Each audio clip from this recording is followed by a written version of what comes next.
अब चलते हैं, शुरू करते हैं एक +2 का न्यूक्लियाई। नहीं,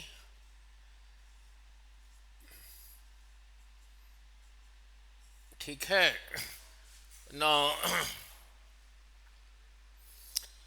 ना ऐसा है, अपने पहले केमिस्ट्री में किया होगा। आटम का जो सेंट्रल पार्ट है इसको कहते हैं न्यूक्लियस। ठीक है, और इलेक्ट्रॉन्स चारों तरफ घूम रहे हैं। नहीं, नो, अब न्यूक्लियस और न्यूक्लियाई में क्या फ़र्क है, वो रहा ये और वो रहा ये। जैसे बॉय का प्लूरल है बॉयज़ और गर्ल का प्लूरल है गर्ल्स, ऐसे न्यूक्लियस का प्लूरल है न्यूक्लियाई। ठीक है ना। पहले समझते हैं व्हाट इज, जैसे आपने केमिस्ट्री में किया होगा, atomic mass unit. Atomic mass unit ऐसे ही लिखते हैं उसको, AMU लिखते हैं। और है क्या है ना, इसको समझाने से पहले आपको पता होना चाहिए मास के लिए सिंबल क्या है, M। यूनिट क्या है, किलोग्राम। ग्राम भी है। एटॉमिक मास यूनिट भी मास का यूनिट ही है। नहीं, तो उसको समझाता हूँ वन एटॉमिक मास यूनिट क्या है। नहीं ना, लुक, जैसे कार्बन में अपने कार्बन एटम को ऐसे ही दिखाया होगा, पहले सीखा होगा ना। ऐसे लिखते हैं, इसका मीनिंग क्या है? अगर ऐसे लिखा है और एटम के का जो एटॉमिक नंबर है वो 6 है, ये कार्बन एटम का एटॉमिक नंबर 6 है, इसका भी एटॉमिक नंबर 6 है। यहाँ 12, 13, 14 क्यों लिखा है? नहीं, किसी एलिमेंट को ऐसे ही लिखते हैं। नहीं, सिंबल यहाँ लिखा होता है A, यहाँ लिखा होता है Z। अब इसी को इसी के साथ कंपेयर करो, यही X रहा, यहाँ पे carbon carbon carbon, means element का नाम। इसी को कहते हैं एटॉमिक नंबर Z। Z को कहते नहीं एटॉमिक नंबर, एटॉमिक नंबर के लिए एक सिंबल है। ठीक है, इसी को कहते हैं मास नंबर। जब कंपेयर करोगे इसके साथ इसके साथ इसके साथ, इसके लिए A रहा 12, इसके लिए A रहा 13, इसके लिए रहा A 14। यहाँ तो C लिखा है, यहाँ पे अलग क्यों लिखा है? नहीं ना, पहले समझना होगा जेड का मीनिंग क्या है। नहीं, जेड का मीनिंग क्या है? जेड मीन्स उसके न्यूक्लियस के अंदर जितने नंबर ऑफ प्रोटॉन्स हैं। सो जेड रहा नंबर ऑफ प्रोटॉन्स, 5, 6, 7 जितने भी है inside the nucleus, inside the nucleus. फिर ये क्या है उस एटम के, ये क्या है उस एटम का के अंदर जो न्यूक्लियस है उसके अंदर जितने नंबर ऑफ प्रोटॉन्स हैं और न्यूट्रॉन्स हैं उनको मिला के जितने नंबर है, मान लो 10 है तो प्रोटॉन प्लस न्यूट्रॉन को मिला के रहा 10। मान लो 20 है, मीन्स प्रोटॉन प्लस न्यूट्रॉन को मिला के है 20। तो ए को लिखते हैं, A is a symbol for mass number, mass number, symbol रहा मास नंबर। ठीक है, तो ये एटम के न्यूक्लियस के अंदर प्रोटॉन तो हो गया 6, प्रोटॉन तो हो गया 6, proton plus neutron, proton plus neutron को मिला के हो गया 12। तो P की जगह 6 लिखा, 6 plus n is equal to this, तो 6 उधर चला गया। तो इसी के अंदर नंबर ऑफ न्यूट्रॉन्स रहा 6। सिमिलरली यहाँ पे कैसे 6 आया ना, 12 माइनस 6 6। सिमिलरली 13 माइनस 6, इसके न्यूक्लियस के अंदर 13 माइनस 6 रहा 7 रहा, तो इसके अंदर नंबर ऑफ न्यूट्रॉन्स रहा 7। ये बोला है इसी के अंदर न्यूक्लियस के अंदर नंबर ऑफ न्यूट्रॉन्स रहा 14 minus 6, that is equal to 8। ठीक है, यही रहा इसका मीनिंग। अब एटॉमिक मास यूनिट क्या है अभी समझ आएगा नहीं। ना ये तीनों को कहते हैं ये तीनों को कहते हैं कार्बन का आइसोटॉप्स, जिनके एटॉमिक नंबर सेम है, मास नंबर अलग है। मास नंबर अलग क्यों है कि ना नंबर ऑफ न्यूट्रॉन्स अलग अलग है। ये बहुत ही स्टेबल है नहीं। तो इसी करके इसी को चुना गया है, चूज किया गया है एटॉमिक मास को डिफाइन करने के लिए। नाउ लुक नाउ इससे अपने सुना होगा नहीं, एवोगाड्रोस नंबर नहीं क्या था वो 6.023 इंटू 10⁻23। उसका मीनिंग क्या है? नहीं, उसका मीनिंग है आप इतने नंबर ऑफ,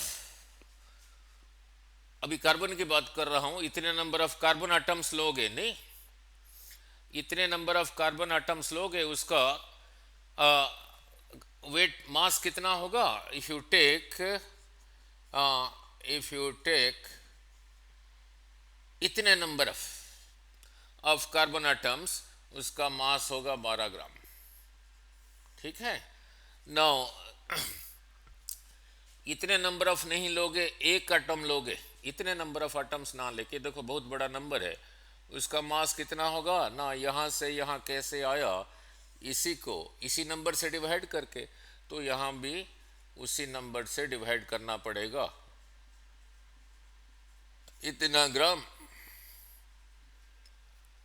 अब एक एटम का ग्राम रहा ये ना, उसी एटम को 12 पार्ट करके एक पार्ट लिया, इसको 12 पार्ट किया।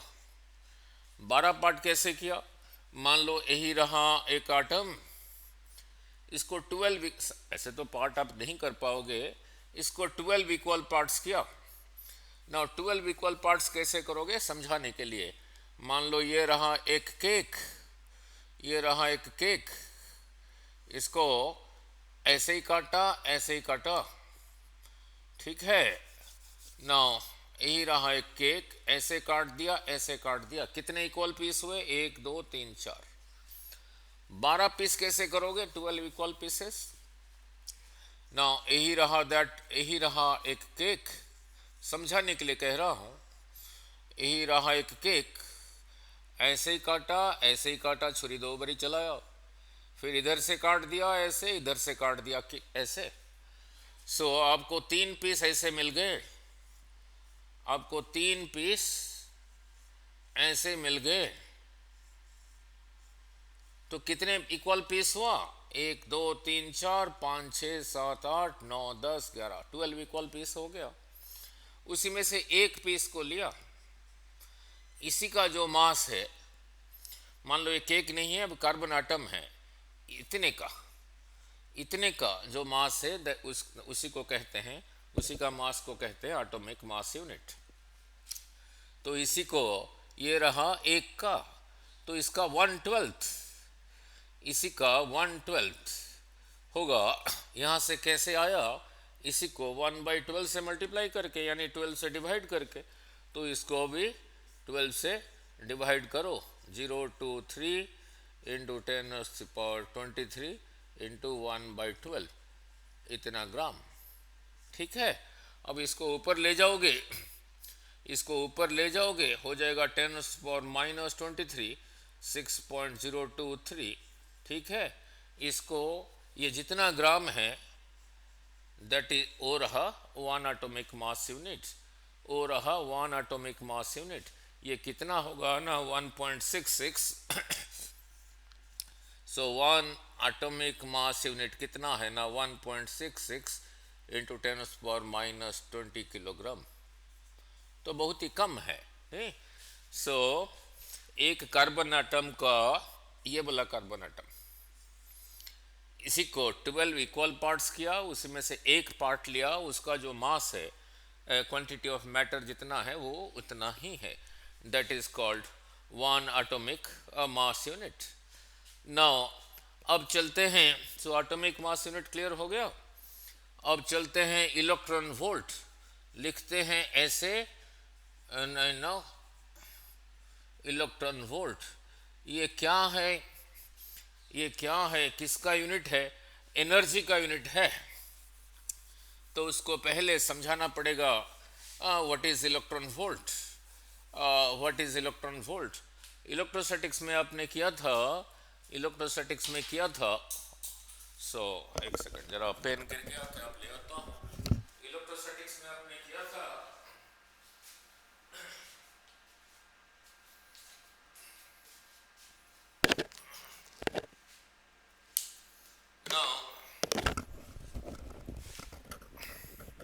इलेक्ट्रोस्टैटिक्स में आपने किया था, इलेक्ट्रॉन वोल्ट समझाने जा रहा हूँ। इलेक्ट्रोस्टैटिक्स में आपने किया था, यही रहा चार्ज, कोई क्यू पॉजिटिव नेगेटिव भी हो सकता है। At a distance X distance यहीं पे 1 यूनिट ऑफ पॉजिटिव चार्ज रखा था, इसी को ये उधर को पुश कर रहा था बिकॉज दोनों पॉजिटिव है। इसी को जब इन्फानाइट डिस्टेंस से यहाँ तक लेके आए थे, ये जगह यहाँ से r डिस्टेंस पर था, इसी को पॉइंट मान के पॉइंट चार्ज, इसी को इन्फानाइट से यहाँ तक लाने में जितना वर्क डन हुआ था वो आया था इतना इलेक्ट्रोस्टैटिक्स में Q/R। जितना वर्क डन हुआ था उसी को कहते हैं, इसी चार्ज की वजह से यहाँ पे इलेक्ट्रिक पोटेंशियल वो यही था 1/4πε0 Q/R। ना ऐसे वैल्यू ना पुट करके सिंबलिकली समझा रहा हूँ। इसी को इन्फिनिटी से यहाँ तक लेके आओगे, जो वर्क डन है उसको कहा V। इसको लेके नहीं आओगे, इसको लेके आओगे, ये इसी का Q टाइम्स है, तो वर्क डन हो गया QV। तो यही रहा इलेक्ट्रोस्टैटिक्स में था work done Q into potential difference. तो इलेक्ट्रॉन अगर इसको लेके नहीं आओगे, एक इलेक्ट्रॉन का लेके आओगे, इलेक्ट्रॉन का चार्ज को सिंबलिकली लिखते हैं E, तो यही रहा एनर्जी।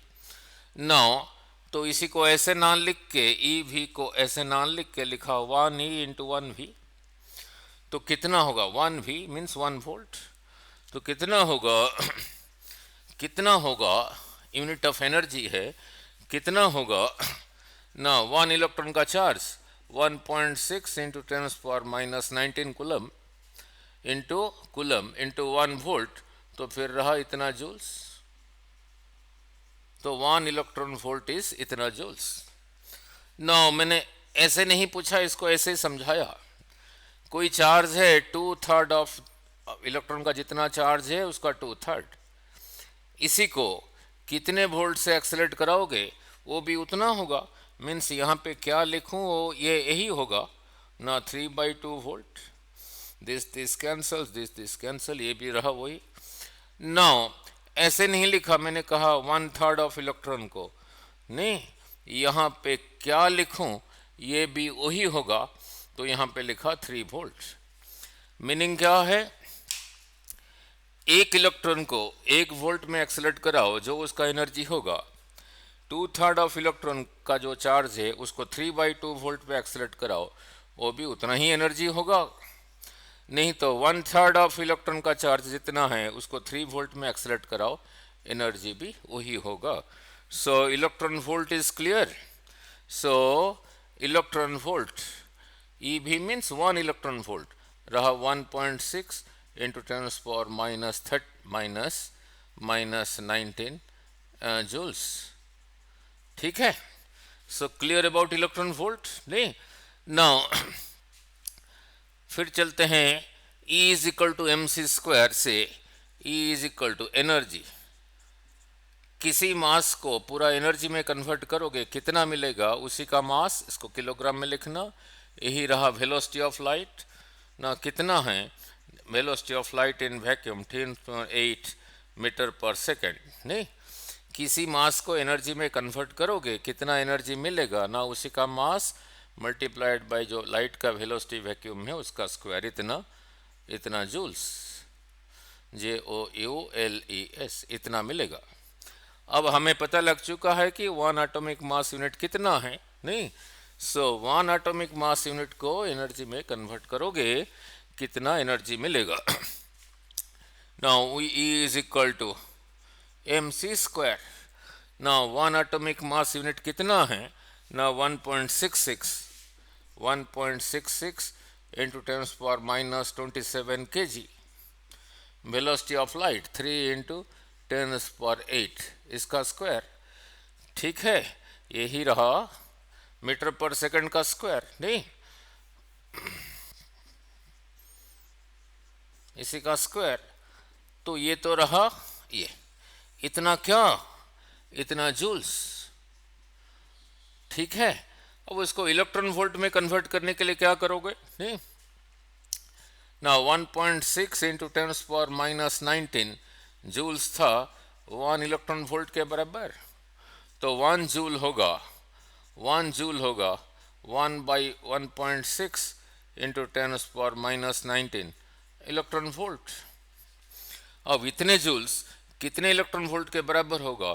तो इसी को डिवाइड करो 1.6 into 10⁻⁻19। अब ये जो वैल्यू हुआ ये यही आ गया इलेक्ट्रॉन वोल्ट में। इसको सिंप्लीफाई करके आता है नहीं 1 AMU मास यूनिट को पूरा एनर्जी में कन्वर्ट करोगे ये आएगा 931 mega electron volt. Mega means 931 into 10⁻6 electron volt. Clear? तो ये क्लियर हो गया। 1 इम्पोर्टेंट है, पहले आया हुआ है पेपर में।